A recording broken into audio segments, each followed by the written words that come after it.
आप सभी को प्रभु यीशु मसीह के पाक पवित्र नाम में जय मसीह की। मैं परमेश्वर को धन्यवाद करता हूँ।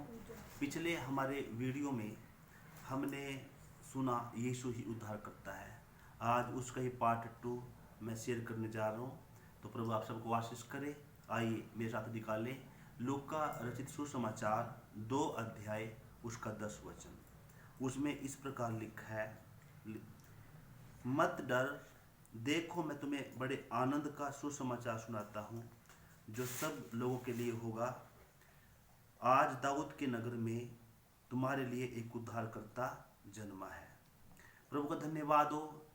स्वर्गदूत ने सबसे पहले गडरियों से कहा कि तुम्हारे लिए आनंद का सुसमाचार है, तुम्हारे लिए है और उसके साथ साथ सारे मानव जाति के लिए है कि दाऊद के नगर में पूरे संसार के लिए एक उद्धारकर्ता जन्म लिया है। मतलब प्रभु यीशु मसीह जन्म लिया है जो सब के लिए है। पहले का तुम्हारे लिए और फिर सब के लिए उद्धारकर्ता जन्म लिया है। मेरे प्रियो, परमेश्वर ने प्रभु यीशु मसीह को धरती पर भेजा। गडरियों ने एक्सेप्ट किया, उनका उद्धार करता है। उस देश के पढ़े लिखे लोगों ने भी एक्सेप्ट किया कि यीशु ही उद्धार करता है, उन्होंने स्वीकार किया। पर जब जगत की बात आए, संसार के विभिन्न देशों की बात आए, तब थोड़ा डिफिकल्ट होता है। जिस प्रकार प्रभु यीशु मसीह को हम दूर से देखते हैं, जब हम प्रभु में नहीं थे तो हम दूर से देखते हैं, तो जीसस को देखते हैं या क्रूस को देखते कहते ये तो अंग्रेजों का गुरु है, वैसे ही हम उसको दूर का समझते हैं। परंतु मेरे प्रियो, दूर का नहीं, सब पास होते हैं। परमेश्वर को जानते हैं तो परमेश्वर एक है, तो उद्धारकर्ता भी एक है। तो जब हम जानना शुरू करते हैं तो हमें समझ में आता है कि यीशु ही उद्धार करता है। प्रभु यीशु मसीह सामरिया के गांव में गए। जब यूहन्ना रचित सुसमाचार 4 अध्याय पढ़ते हैं तो उसमें लिखा है, जब एक स्त्री ने, सामरी औरत ने यीशु को देखा, दूर से देखा, तो उसको क्या कहा। 4 का 9 वचन पढ़े। 4 अध्याय का 9 वचन। उस सामरिया स्त्री ने उससे कहा, तू यहूदी होकर मुझ सामरी स्त्री से पानी क्यों मांगता है? यीशु मसीह ने कहा, हे नारी मुझे पानी पिला दे। सामरी औरत ने कहा, आप यहूदी होकर मुझसे पानी क्यों मांगते हैं? क्योंकि प्रभु यीशु का ड्रेस, कपड़ों का ड्रेस देखकर उस औरत ने पहचान लिया ये यहूदी है और ये मुझसे पानी क्यों मांगता है। तो कई बार हम भी दूर से देख के बोलते हैं ये तो अंग्रेजों का गुरु, ये तो बाहर का प्रभु है। पर नहीं मेरे प्रियो, हमारे भारतीय संत महात्माओं ने भी एक बहुत अच्छी कहावत कही है, दोहा का है कि जात ना पूछिए साधु की, पूछ लीजिए ज्ञान, मोल करो तलवार का, पड़ा रहने दो बयान। इसका भावार्थ ये कि हम जो लोग हैं, संत गुरु महात्मा जो भी है, हमारे पास आते हैं, हमें उनकी जात नहीं पूछनी चाहिए कि तुम्हारी किस जात की है। भाई हमारी जात का तो हम ज्ञान पूछेंगे, हमारी जात का नहीं है तो हम ज्ञान नहीं पूछेंगे। उस सामरी औरत ने यीशु मसीह को ये तो कह दिया कि आप यहूदी होकर मुझसे पानी क्यों मांगते हैं, पर उससे बातचीत शुरू किया। जब प्रभु से बातचीत शुरू किया तो उस सामरी स्त्री के वर्ड बदल गया। 11 वचन जब हम पढ़ते हैं तो उसमें लिखा है कि उस औरत ने पहले प्रभु यीशु को कहा आप यहूदी हैं, फिर आगे जब बातचीत किया तो समझ में आई यहूदी ही नहीं है, ये कुछ और भी है। तो वो 11 वचन में क्या क्या समझ में आता है, उसको पढ़े। स्त्री ने उससे कहा, हे प्रभु, तेरे पास जल भरने को तो कुछ है भी नहीं और कुआं गहरा। हाँ जी, यहाँ पर लिखा है कि स्त्री ने कहा, हे प्रभु, आपके पास जल भरने के लिए कुछ नहीं है तो अनंत काल का जल कहाँ से पिलाएंगे। यानी कि प्रभु यीशु ने उसको सुसमाचार सुनाना शुरू किया। सुसमाचार सुनते सुनते उस औरत ने कहा कि हे प्रभु, पहले कहा था यहूदी, पर बातचीत शुरू किया, प्रचार सुनना शुरू किया तो प्रभु कह दिया। फिर उसके आगे और बातचीत किया और वचन सुना और परमेश्वर का कलाम सुना। तो उसके बाद 19 वचन में उसको क्या समझ में आता है। 19वां वचन जब पढ़ते 4 का 19 तो उसमें उसको क्या समझ में आता है। हाँ जी पढ़े।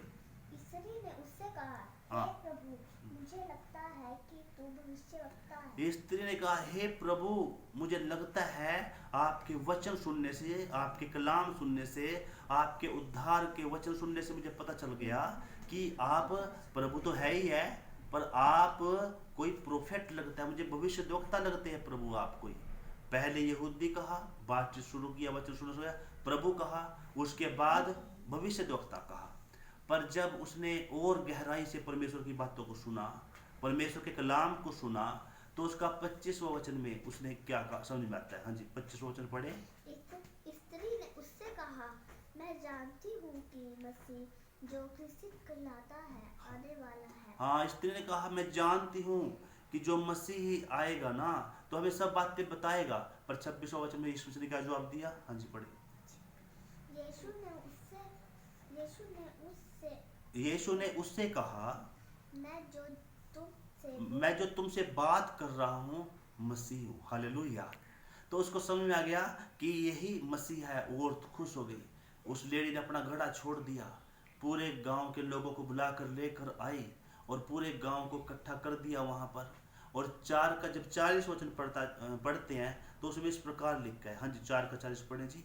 इसलिए जब ये सामरी उसके पास आई तो उससे विनती करने लगी कि हाँ, सामरी लोग यीशु के पास आए, सारा गांव का गांव, और प्रभु यीशु से विनती की, रिक्वेस्ट किया कि हे प्रभु हमारे साथ रहो। तो वहां पर लिखा है कि 2 दिन प्रभु यीशु उनके साथ रहे और 2 दिन तक प्रभु यीशु ने उनको सुसमाचार सुनाया। और जब 2 दिन सुसमाचार सुनाया तो उसके बाद 41 में क्या लिखा है। हाँ जी पढ़े। उसके वचन के कारण हाँ, भी बहुत से लोगों ने विश्वास किया। और बहुत सारे लोगों ने वचन सुनकर यीशु मसीह का, प्रभु यीशु पर विश्वास किया। हाँ जी 42।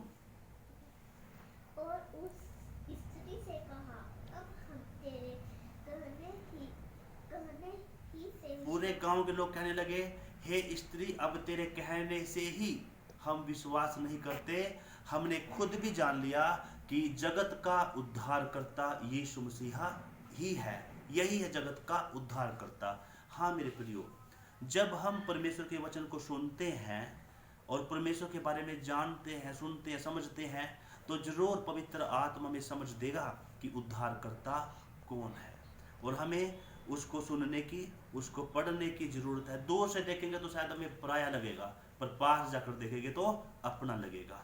मेरे प्रियो याद रखें, उद्धारकर्ता की हमें जरूरत है। दुनिया में हम रहते रहते बहुत पैसा कमाते, बहुत कुछ हम करते अपने लिए, अच्छी बात है, करना भी चाहिए, मगर सबसे ज्यादा जरूरी है, वचन में इस प्रकार भी लिखा है, यदि हम सारे जगत को प्राप्त करें और अपने प्राण की हानि उठाएं तो क्या लाभ है।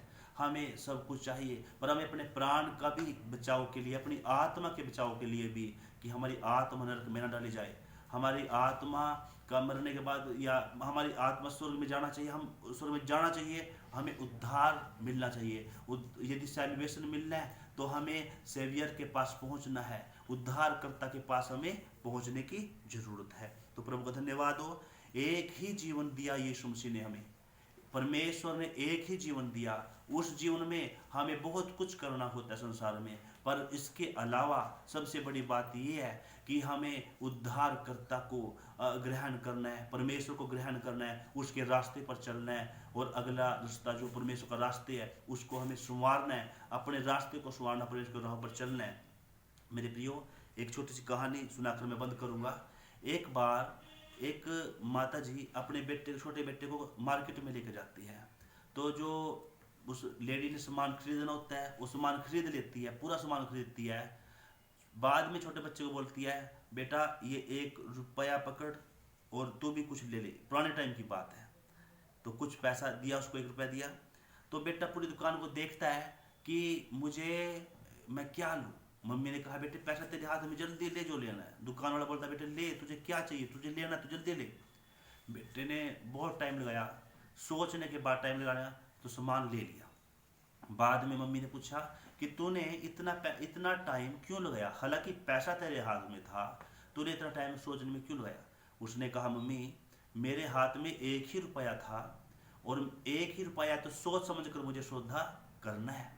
हाँ मेरे प्रियो, एक ही जीवन है जो परमेश्वर ने हमें दिया, और एक ही जीवन में रहकर हमें इसको ऐसे नहीं बिताना, सोच समझकर बिताने की जरूरत है, परमेश्वर को जानने की उद्धारकर्ता को जानने की और उसको मानने की जरूरत है। दुनिया में सब कुछ यही रह जाएगा, राजा से लेकर रंक तक सब यही रह जाते हैं।